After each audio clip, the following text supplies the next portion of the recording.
Everybody ready? Good morning. We're here to talk about the indictments that came down yesterday on the Braylen Noble investigation. I'm going to be turning the podium over to Lieutenant Dan Gherkin, who is our Crimes Against Persons Commander, and he will give as many details as humanly possible. I want to remind everyone the indictments just came down, so there's not going to be a whole lot of information that he's going to be able to give you, but at least he'll be able to fill in some of the blanks. Lieutenant?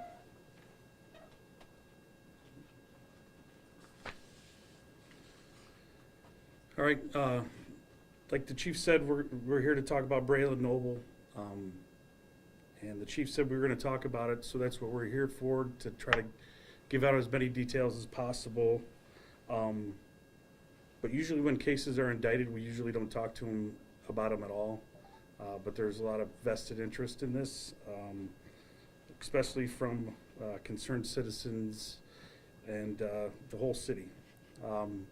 First, I wanted to thank all the people that helped us, the TPD officers involved in the case.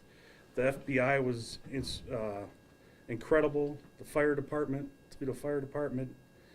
We had Black Swamp Search and Rescue brought some dogs. Springfield Fire Department brought some dogs to help us. The Lucas County Coroner's Office. Tons of concerned citizens. Stevens Disposal. And last but not least, the Lucas County Coroner's Office. The chief made a couple comments to me about what was going on social media that I'll address real quick. The length of investigation. Not everything's super fast, and we send away evidence to get processed. And so we have to wait for that evidence to come back, things that we don't process ourselves. So that would be one of the reasons why it took so long. The other issue is we've met with the prosecutor's office numerous times, and they thoroughly reviewed our case. So that took quite a bit of time, and they, and I appreciate it, to make sure we're doing what was right for the case and taking the case where the evidence led us.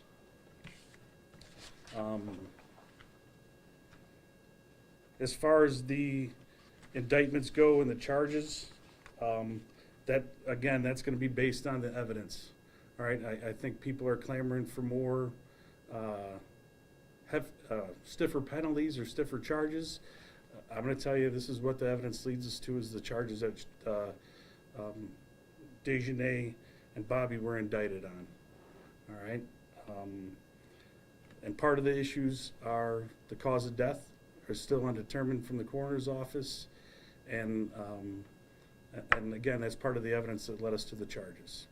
So basically, wanted to thank everybody that was involved, tried to give a little bit of bits and pieces about why the charges are where they're at, and it's based on the evidence.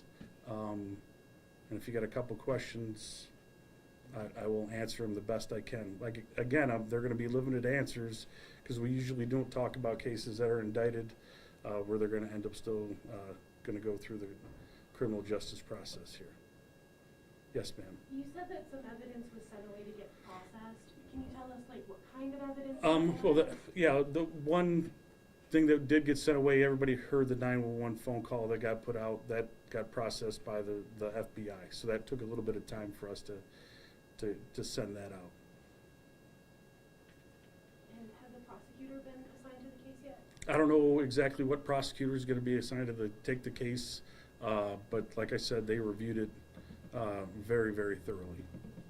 Can you kind of go into further detail? Like you said, you don't normally do press conferences about things like that, so just further detail about, the community impact of a case like this. We obviously had people out searching with them that got invested, so. Yeah, so I mean, as the fire department, the police department, the FBI, between going through trash at Stevens Disposal to searching the fields over there and all of that, I mean, we put in tons of hours. And then the amount of people that were out there searching while we're searching and we're crossing paths with them, I mean, it's awesome to see that people got involved in it. It's unfortunate the way it turned out, but yeah, I mean, it had a huge impact on the community. Was the evidence evident initially early on, or did it just take the long investigation, the months, the year? And a Well, yeah, half? we go through everything. So yeah, and everybody asked me before, I would love for investigations to be over 5 minutes after a case starts, right? Or within the commercial time that it goes to the commercial 15 minutes into the TV show. But that's not how it works, and we have to be thorough, and we have to do the right things, and we have to rely on people to help us process evidence, review cases, and everything like that. So unfortunately, it does take longer than it should sometimes, and sometimes it's just the way it is, so. Also, just to be clear, considering the nature of the charges, these do stem from the disappearance of Braylen Noble and the investigation of that. Correct. And the death as well? Well, yeah, as far as, like I said, the death is undetermined at this time.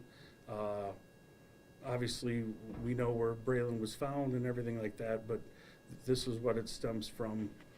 I think I got about one more question, One more question. and then we'll be good. If you guys are good, I'm good. Thank you. Thank you. Thanks, guys. Can we split here so we can Yep, realize we're in tight quarters here? Thank you. Thank you.